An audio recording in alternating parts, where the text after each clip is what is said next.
Alright, Lions, so today, continuing on with the new character showcases, if you did see our video earlier today, we did actually finally pull Nanao. Only took 25 steps, but I'm very excited to have her because she looks to be a pretty game-changing normal attack damage character. And that's pretty much the best way to describe this character. We've been waiting for normal attack damage characters to, in a way, rival strong attack damage characters, and this Nanao is really pushing that. While also at the same time, of course, being a support character to make even strong attack damage characters better, which hopefully we can demonstrate in this video. But me personally, the most exciting thing about Nanao being in the game right now is ultimately one step closer to Bankai Shunsui. But let's not talk about Shunsui all too much. Let's give Nanao some spotlight. And in this case, in regards to the character model compared to the original one that came out 5 years ago, I'd say originally Canada did actually a pretty good job. Color-wise, it's pretty much the exact same. The difference now is that Nanao is wielding the blade in the actual model. It's not sealed. So with that in mind, I would have liked to have seen some glowing GODSLAYER light effects in the actual home screen. We, of course, do see that in game. We'll talk about that in a few minutes. But yeah, for the most part, this Nanao just got a solid upgrade in terms of how the model and character was designed. It looks a lot better now. But having a closer look at her now, she is a power Sniper Killer Plus unit, a normal attack damage character at that, with the EX skill Team Party normal attack damage at 12%. Assuming you can get duplicates at max Transcendent, it does offer 20% normal attack damage, and that's on top of the 40% normal attack damage, assuming you are at full stamina soul trait. Even at 1 out of 5 like we have now right now, I mean 52% normal attack damage for a soul trait is very good, especially because 12% of that is being brought to the entire team. But at max Transcendence, it does tend to get up to 60% normal attack damage. That's very strong. But keep in mind these multipliers, because having a look at the damage output Nanao has here, it's actually kind of crazy. So base, without any gauge effects, because she is a gauge character, she does have Flurry plus 2, a 60% normal attack damage increase, and like I already mentioned, the 40% more damage at full stamina. So basically, Flurry plus 2 and a 100% bruiser. Once the gauge activates, she then picks up an additional 100% normal attack damage and also an additional Flurry plus 1. Overall, basically taking her damage output to Flurry plus 3 and a 200% bruiser. That is absolutely insane. Alongside that, you also have some good effects having long reach. The character itself wants to stay at full stamina and is going to have a very easy time doing that, especially because she does have a barrier on the SA3, the first time ever a heal on the SA1, and then also if the gauge activates, she is going to recover her stamina by 30%, which is really good. In a way, what's going to make this character most unique is the aura effect that she does have. So she is introducing a new mechanic where she is giving a stat boost to the entire team. In this case, by having it in your team, you're getting a 30% SP increase, which is really good. And because it is an aura effect, you'll see when we actually play with the character, it does have the GODSLAYER lights circle around the screen, which looks really cool in my opinion. And again, it also opens the door for maybe Bankai Shunsui to have something like that reflects his yellow Bankai screen. But that on top of the fact that she also is buffing Sniper's damage output by 30% is overall going to make her a strong character. So to simplify it now, really good team support abilities, unique effects, really high normal attack damage, the hardest hitting normal attack damage character in the game, while also having some really good survivability and utility effects. In terms of how to build Nanao for bonus abilities, you can go down 2 routes. You can give her full stamina and also long stride if you are manually playing with her. At the same time, you could change that to attack. Or it's a bit gimmicky, but she does actually have lacerate, so you could give her 40% more damage to lacerated enemies, but she doesn't have an increased chance to inflict lacerate, so it isn't going to be as consistent. Maybe it will be better just to go with attack. For me though, at least when I'm manually playing with characters, they always have long stride, so right now I'm going with these bonus abilities. And of course, in terms of how we are going to build her now, we're going with full attack, golden chappy, huddle bait. And personally, I'm giving her as much normal attack damage as possible. Toshiro in particular being a very good soul trait, more normal attack damage at full stamina. Overall, from the links alone, we are getting upwards to 1,500 additional attack stat. And also some pretty good stamina and defense too, because that matters with normal attack damage characters. Alright then, so jumping into the quest, what you'll see again, every time you are using them now, you are going to get that special animation, and then you do have the God-slaying blade light effects across the screen. So I do like that because, again, one of my criticisms in a way to this Nanao and also the original Nanao, you can see there the boss basically went down super quick, is, you know, the nature of the blade itself. It just reflects powers. She uses it to attack Lige once, and then she reflects Lige's attack. So it's not like a super flashy blade or Zanpakuto that would translate into like super flashy gameplay to a certain extent.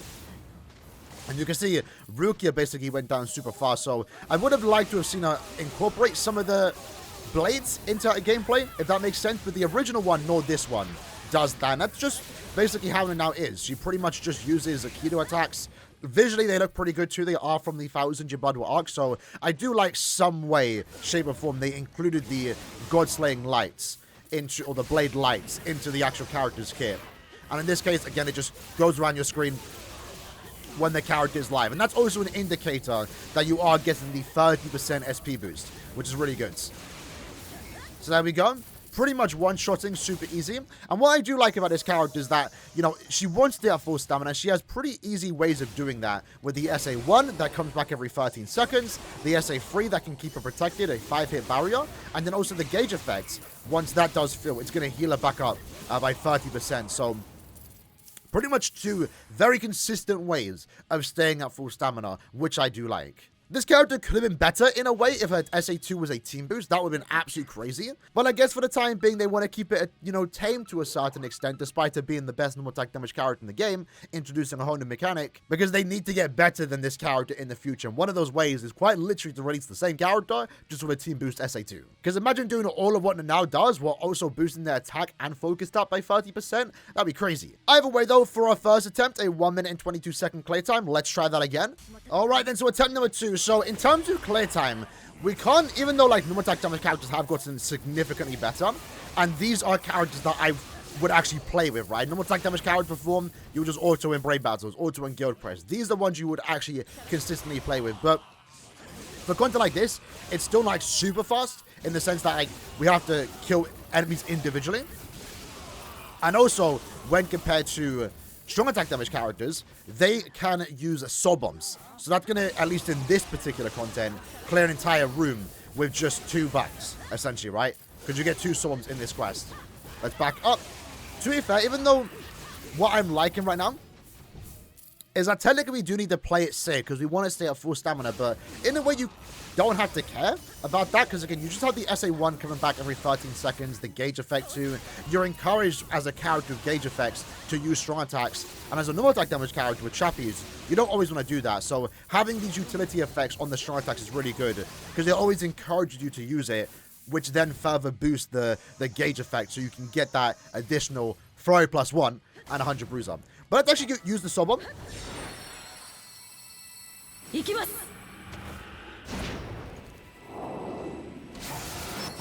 There was a little glitch there in the song. We can play that again. But I like the soul bomb. It's not like super amazing. And by that, I mean like we know they could have done the additional one. The one that the original one did have. Where it's the Liege attack that shoots the massive beam light at Nanao and then she reflects it. Shunsui's there. It's a really big moment. The original now also had that in the soul bomb, so I guess it's kind of different and cool they went with a different route. But my assumption is that why we didn't get that attack is, one, because Liege is not in the game. At least it's Vostan dish, and we also don't have a new updated Bankai Shunsui model. So they probably didn't want to have a 2017 model appear in the same soul bomb as a 2025 model. It would look kind of weird. Maybe if Bankai Shunsui came out first, like how the original ones did, they could have done the other attack. But maybe that could be a future character. A tag team Bankai Shunsui and Osa Nanao would be kind of cool. So let's try one more run and see if we can potentially get a sub 1 minute, if possible, with a normal attack damage character for this type of content. Normal attack damage characters in general, though, normally excel when the enemies have significantly more HP. So Epic Raids is good for them. Obviously, Guild Quest is like the main place you want to use characters like this. They're going to be really helpful in the extra waves. But also, what do you call it?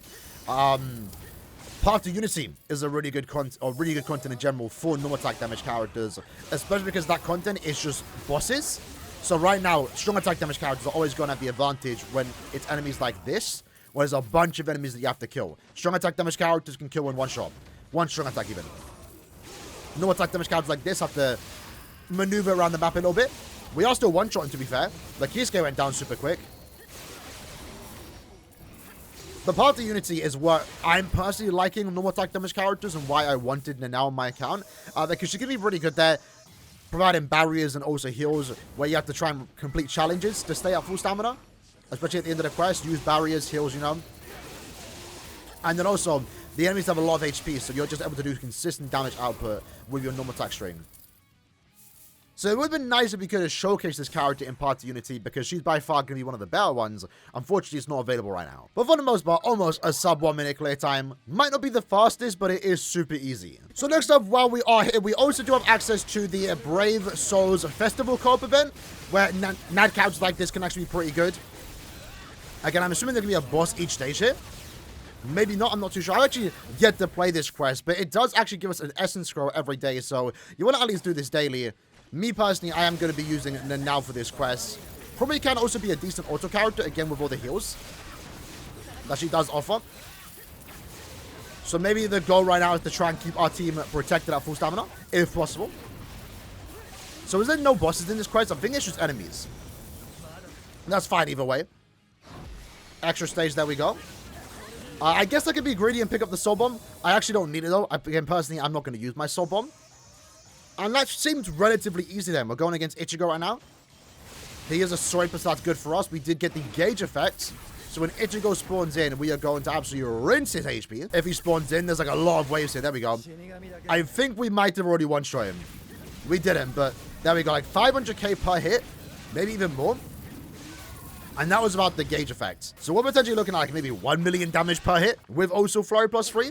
That's kind of crazy damage output. After that, though, let's take it now into the Mayuri Ultimate Epic Raid, where right now we are a 3 times damage dealing character. This is going to be the build that we are using, pretty much the exact same, although we do have 3 Toshiro familiars giving us 60% Berserker, which we aren't going to use, but we are getting 60% more damage at full stamina.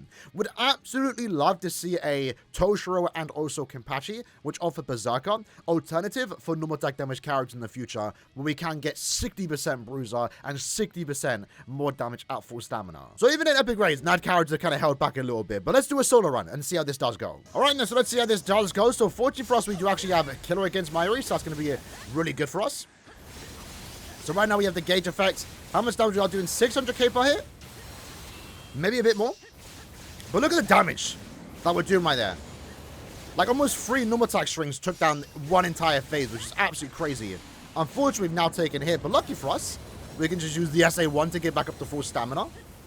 Again, I'm really liking that normal attack damage characters have been given, you know, just really good utility effects like this. We might as well solve them, actually.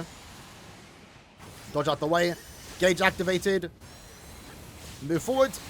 There we go. So in that case, a 35-second clear time. That was actually much faster when compared to when we tried out with Nemu. Maybe not the fairest comparison, because at least in this case, Nanao does have killer. But from my experience playing normal attack damage characters and strong attack damage characters, at least in the context of solo epic raid runs, SP characters have significantly higher clear potential. Like, there are some characters that can clear epic raids in like under 10 seconds. But most of the time, they have to get lucky with stats elements. In the case of Nanao, she's not clearing the fastest, but she's clearing very consistent. If we try that again, we're probably going to get another 30-second clear time. So because we cleared relatively fast, let's see how this does go again. We're going to start off with the SA1 and 2. That way we can quickly get the gauge effect. The unfortunate thing with no attack damage characters, unless I position myself, because to be fair, we do have long reach, right? Is that you'd have to be quite... You have to move around quite a lot. So let's solve them again, just to get the gauge up as much as we can. There we go. Gauge activates. Back forwards. We'll take the hits. It's fine. We lost a lot of full stamina. We're fine, though. Because we actually cleared a little bit faster there. So you can pretty much get 30, sub 30 with Nanao by herself. Very easily, too. So this is what I mean. When it comes to, like, single enemy content, that's when normal attack damage characters start to shine a lot. So epic raids, guild quest, extra waves, and also, of course, Path to Unity. With that said, though, let's do an epic raid run. In this case, the character we are paired with, we have a Mashiro, which is actually kind of good for us because her boost effects, no, it doesn't stack. Maybe it does. I don't think it does. It's power Soipa, so it shouldn't. Either way, we don't need any boost effects. Unfortunately, we're not really boosting anyone here, too. It's fine. Actually, to be fair, we are, right? Because our SP boost is a universal SP boost. A 30% SP stats to everyone. So, Bazbu's actually getting affected here. Same with Mashiro. So, we actually are doing something here, which is what I do like. As a supporter, despite us maybe not giving anyone any of the stats element damage effects. So, in this case, we're full lobby. Funny enough, almost a tad bit faster. Very similar to my single player run. But I don't think we had any like super high burst damage character. Regardless, 24 seconds seems fast enough. And with Nanao, at least when you have a full lobby, you're going to just stand still and use your normal attack. You don't really need to move around much. Especially with the barriers that your, Moto and Nanaos are going to use, everyone should be reliably staying at full stamina and saving time without needing to dodge around the whole map, avoiding the attacks. And then lastly, let's take Nanao into Guild Quest, because that's something that you can do, of course. In a way, I would like to say Nanao gets a lot better if you do own Swimsuit Misaki, because that way you can use both characters to offer really good damage to your main damage dealer, assuming they are a Soriban. Shout out to you, Bash, but I did see him use Nanao at 1-5 with Swimsuit Misaki and also Nanao, and was able to get 50 seconds remaining at 1 out of 5. In this Guild Quest, with the amount of HP the enemies do have, is actually really impressive. Unfortunately, I can't use Misaki because I don't own her.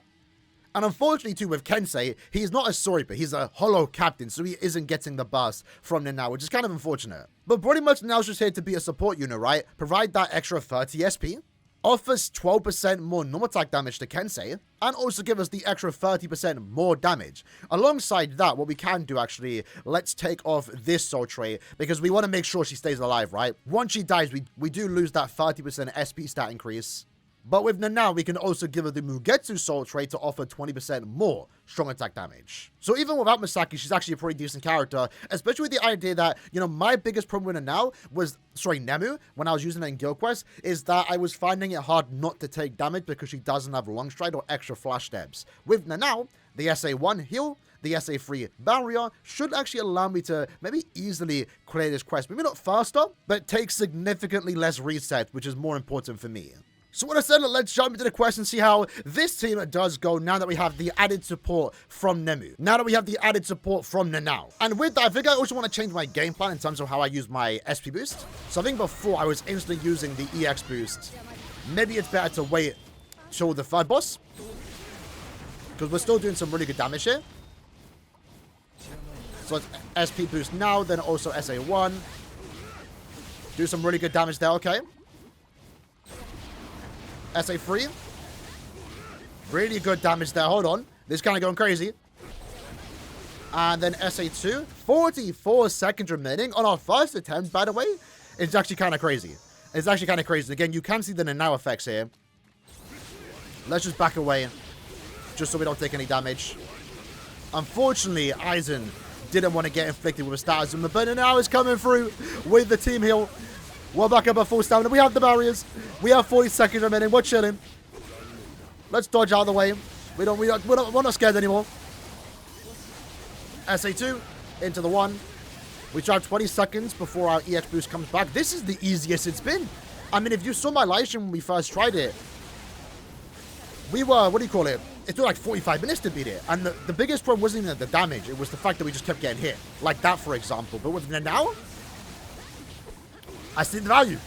I see the value. We kind of just didn't even need to try that. We actually didn't even need to try that, and we got 45. That's a lot more impressive. So Nanao is definitely going to be a really good just team support for any Soripa, right? Again, especially if you have Misaki, you throw her into the team, you have the team boost SA2, you're getting 43% more attack and focus. And then if you have the Rangiku, right, EX skill, you're getting like, what, 32% more damage to enemies inflicted by a status element. Combined, you're basically getting like 62% plus 20% strong attack damage, and then also the extra 30 SP, 43 attack, and also 43 focus. You can make a pretty crazy solo boost team, where you only have one character, let's say Nemu right now, as the damage dealer, and then just 2 supporting units. Unfortunately, I only have one piece to that puzzle. I don't have Misaki, I don't have Rangiku, but at least I have Nanao. I keep mixing up the names. Nanao, Nemu, Nanao, Nemu. Alright, let's go back into it. I don't even care about the clear time. I just want to know if I can beat it first attempt, because before, it took me so many attempts to clear this quest using Nemu, just because, again, I kept getting hit. SA2. So I do like the EX boost here. Definitely makes sense to use it against the third boss since it is a technical enemy. Bit slow on that part there. But we use our SA3. Lovely. And then SA2 and 1. Look at that. Crazy. So again, it's just consistent 43 right now. So that gives us time. So Kensei should boost himself sooner or later. And it also allows Kensei to get back up to full stamina. Because at least the way I personally build Kensei, he needs to stay at full stamina to do more damage. So I'm really liking the support that Nanao is bringing right now in this quest. The barriers are already off. Now we're super protected. But the team heal every like 13 seconds, it can be really clutch. So I don't think we even need to do another attempt. Definitely shows Nanao's worth in Guild Quest, and that's what I like about Nanao and the character we have in game. She's a really good team support character that you can use in multiple weeks of Guild Quest. That's probably the best thing a normal attack damage character could ask for. Being used more than once in a Guild Quest phase. I can see myself using Nanao maybe every other month, every other week, whenever I'm using a Soripan. Especially for content like this, where my characters need to stay at full stamina. And I need to stay at full stamina because the enemies have too much HP. But of course, you can also use her in her own guild quests, because she's going to be a really good normal attack damage character in the ranged Soripa guild quest phase. And then you can also use it in Path to Unity, outside of guild quest, epic rages, in general play. You can throw her on the team just to give 30 SP to anyone, even if they are a non-Soripa. I mean, this is pretty much my main team right now, just using Giselle to build our play count up, and then also just throwing in Nanao for the extra 30% SP. Sucks that I can't get the extra 30% damage, you know, from being a Soripa, but at least for point event content, it doesn't matter. But I also just personally like the God-slaying lights, the blade lights just covering in the screen every time I'm in a quest. You know, disregarding everything that Nanao does give, that effect alone, the aura effect, at least the visuals, is making me put Nanao in every team that I use. At least for the time being, until we get more aura characters. So overall, if you've been looking for a normal attack damage character, then now is the character for you. I know not everyone is a big fan of normal attack damage characters, given their usability over the last couple of so years, basically just being wanting to be used as an auto-controlled unit. But I've been wanting a better valued normal attack damage character, and we're finally getting that, and then now right now is the best example of that. Really high damage output, good utility effects, a unique mechanic with the aura effects, and also really good team support. I know, again, some Nanao fans wanted Nanao to be an SP character because that's usually the most go-to archetype for a lot of players. But I think if you pull and get to use her, you're going to have a fun time because she's definitely a lot more than just a GQ NAD unit that people might just assume she is going to be. But of course, you can use her in there and get some really good effects. Make your life easier when we get super hard waves. Personally, I'm a big fan of how this character did turn out. Again, like I already mentioned in the video, the only gripe I have from a visual standpoint is that I would have liked to have seen just more so the lights appear in the home screen. That's really about it. Because I think in the way the anime adapted it with all like the rainbow effects looked really cool compared to how the original now looked, where it was just like a yellow light. But either way, let me know what you like to think of this character in the comments below, and I'll see you guys next time. Take care and peace.